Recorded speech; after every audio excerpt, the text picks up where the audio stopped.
Just how good is Matthew Stafford? Is he a bum or a Hall of Famer?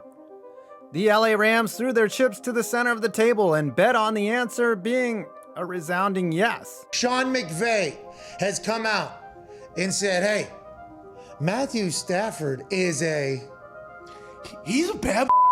They sent draft picks and the quarterback who started a Super Bowl to add the 33-year-old out of Georgia. But what or who are they really getting? A victim of the Detroit Lions' industrial losing complex, or a man who has made his own bed? Today, we're going to explore the polarizing career of Matthew Stafford, make the case both for and against him, and let you decide if he's trash or treasure. And all that's coming up right after this. Hey, it's me, Dick Clippers. And over the years, I've told you the importance of shaving your balls and your man bush. But today, I'm here to tell you about all the amazing things the Lawnmower 4.0 can do that you might not have thought about. Number one, you have a lot more hair on your body than just your twig and berries. Have you ever thought about that? Like hair on your underarms. And if you want to wear tank tops at the gym and grunt while you throw up 50s, you better not look like you have a broccoli farm growing out of your pits. Use the Lawnmower 4.0 with its skin-safe technology to handle that. Oh, now I have to shave the other side. Secondly, this bad boy comes with a light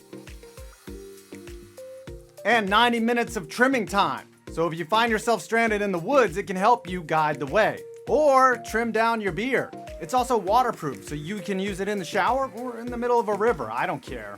So after this video, head on over to manscaped.com/5-points and order the Lawnmower 4.0 and get 20% off and free international shipping. Or if you like options, get the perfect package, which comes with amazing grooming supplies and a free gift. Again, that's manscaped.com/5-points from the link below. And tell them Dick Clippers sent you. Manscaped, your balls and other body parts will thank you.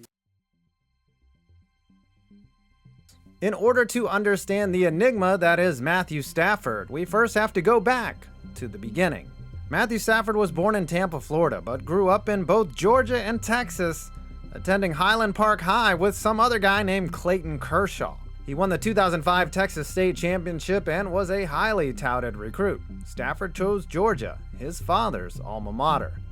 After becoming the first true freshman to start at Georgia, Stafford enjoyed a successful career. His best year being 2007, where the Bulldogs beat Alabama, Florida, and Auburn, but 2 losses kept them out of the hunt for a natty. After going 10-3 in 2008, Stafford chose to forego his senior year and declared for the draft. Matt was the consensus #1 overall pick, and as luck would have it, the Detroit Lions earned the right to draft him by putting up a perfect season, 0-16. And so his polarizing career started. Jury, you may be seated.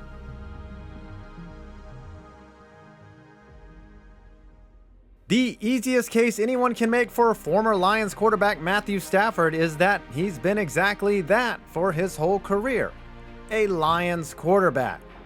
The same Detroit Lions that have never sniffed a Super Bowl appearance. The same Detroit Lions that have won just a single playoff game since 1957. When Stafford joined the Lions in 2009, he wasn't just joining a typical sorry Detroit squad. He was roped into the greatest disaster the NFL had ever seen. Stafford wasn't just there to right the ship. He had to resurrect the fucking Titanic. This wasn't just a bad team. This was a city that also lost its soul in the wake of the 2008 recession. Stafford braved it all, gritted his teeth, and did the best in a nearly impossible situation. If you want to see a true testament to Stafford's toughness, even with an abysmal team, just watch him throw a game-winning touchdown pass against the Browns just moments after separating his shoulder. And the fact that he dragged the Lions to the playoffs in 2011, his first full year unencumbered by injury, is a remarkable accomplishment. By the way, in 2011, Stafford threw 41 touchdown passes, which at the time was the 9th most in NFL history. He also surpassed 5,000 yards, the 7th to ever do it. And was Stafford recognized with a Pro Bowl nod? Nope, he got snubbed. Proof that he's been underrated his whole career. Unfortunately, that year Stafford ran into Drew Brees in the wild card round, the same Drew Brees that had broken Dan Marino's passing yards record that same season. overshadowing most of Stafford's accomplishments in the Motor City. The only year he did make the Pro Bowl was 3 seasons later, in 2014. That was also the second time he took the Lions to the playoffs and did so with an 11-5 record despite Calvin Johnson missing 3 games. Stafford was no passenger on that offense either. He was the engine. All but 1 year in Detroit, Stafford was not armed with a 1,000-yard rusher behind him. He was turning and giving the ball to Reggie Bush and Joique Bell, neither of whom averaged 4 yards per carry that season. In fact, the Lions went 70 games without producing a 100-yard rusher during Stafford's career in Detroit. The Lions may have captured that elusive playoff win, their first since 1991, if not for an obvious defensive pass interference that was strangely picked up. Had the penalty stood, the Lions likely would have scored on the drive and won. Maybe that play alone could have saved him from the moniker Pad Stafford, which by the way doesn't hold up when you look at his career through a critical lens. Though I'm not sure Rob Parker has ever done any critical thinking. Stafford doesn't play his best football in the fourth quarter when the game is out of reach and prevent defenses are giving up underneath passes. Nope, Stafford actually plays his best ball in the third quarter. From his rookie season through 2018, his last fully healthy season, Stafford has dominated the third quarter, completing 66% of his passes with 7.7 yards per attempt on 7.53 air yards per attempt, which equals out to a 94.4 passer rating. So the whole Pad Stafford thing, it's a funny nickname, but that's really the only reason it's stuck. Let's move past 2014 and look at 2016, the last time the Lions made the playoffs. The fact that he carried them to a 9-7 record and a playoff berth is particularly remarkable when you consider that Detroit was reeling from the sudden retirement of Calvin Johnson following the season before. That's right, Stafford was throwing the ball to Golden Tate, Marvin Jones, and 36-year-old Anquan Boldin. For the love of God, Zach Zenner had more than 100 touches and the Lions still made the playoffs in 2016. And the next season, the Lions had the same record, scored the 7th most points in the league, and even swept the Green Bay Packers, but their defense fell apart. After that, I only have 2 words, Your Honor: Matt Patricia. Saddled with a cursed franchise and a pencil-wielding head coach from hell, how can you blame anything on Matthew Stafford his last 3 seasons in Detroit, 2 of which were marred by injuries? Matthew Stafford cannot be blamed for the failures of the Lions in the 2010s. In fact, they were a success, not by the league standards, but f***ing Lions standards. In that, you can pin on Stafford, the main reason they even made 3 trips to the playoffs. Your Honor, I rest my case. And now, for the dark side of Matt Stafford. Sure, he joined one of the worst teams of all time, but already inherited a first ballot Hall of Famer as his #1 weapon. And to be fair, Stafford wasn't really a regular starter until 2011, the first year they made the playoffs during his tenure. While the team was rebuilding, Stafford spent 19 games injured over 2 seasons. They say the best ability is availability. By the time the Lions had reloaded, Stafford was healthy and put up big numbers with a deeply underrated receiving core that included Megatron, Nate Burleson, Titus Young, and the 2-headed tight end attack of Brandon Pettigrew and Tony Scheffler. To say the cupboard was bare is simply incorrect.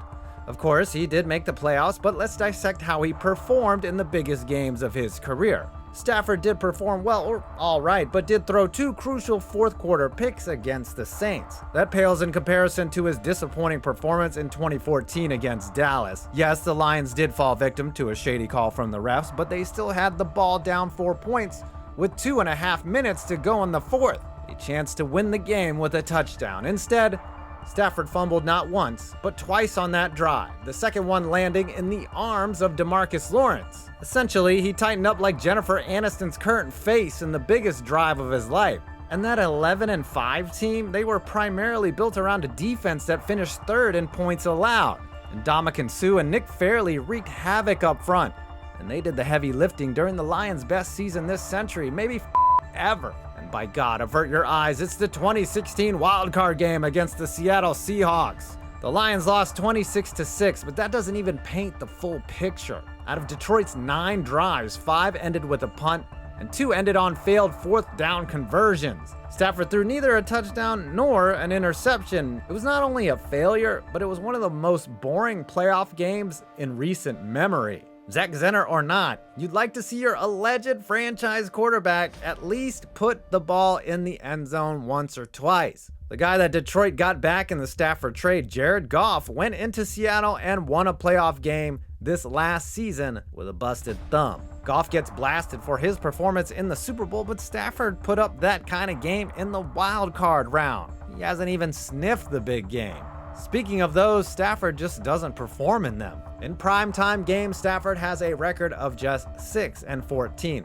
In games against the Green Bay Packers, i.e. the top dogs of the NFC North, Stafford has a record of just 7-13 in 20 games. Oh, and Stafford has had the good fortune of missing Aaron Rodgers in 5 of those games. Head-to-head against A-Rod, Stafford is just 4-11 in 15 starts. Okay, maybe if his defense had knocked down a Hail Mary, we're looking at 5 wins. Wait, I'm not defending Stafford here. But he's not just a victim of the Lions. In fact, there are plenty of instances in which the Lions have been victims of Matt Stafford. And Your Honor, my final point, if I have to hear about Matthew Stafford growing up with Clayton Kershaw one more time, I'm going to pray for either one of them to throw a fastball at my head. Your Honor, I rest my case. Oh, this isn't a courtroom? This is an Arby's drive-thru? My bad. I'll take the roast beef hero, though. There you have it, the case for Stafford and the case against him. In the end, it's a matter of your own perception. In terms of quarterback, Matt Stafford is the equivalent of a football Rorschach test. This year might be the year we finally get the answers we're seeking, or based on the arguments I just stated, the jury is already out. Now, put your verdict down below in the comments. I'm 5 Points Vids, and you made it to my next video.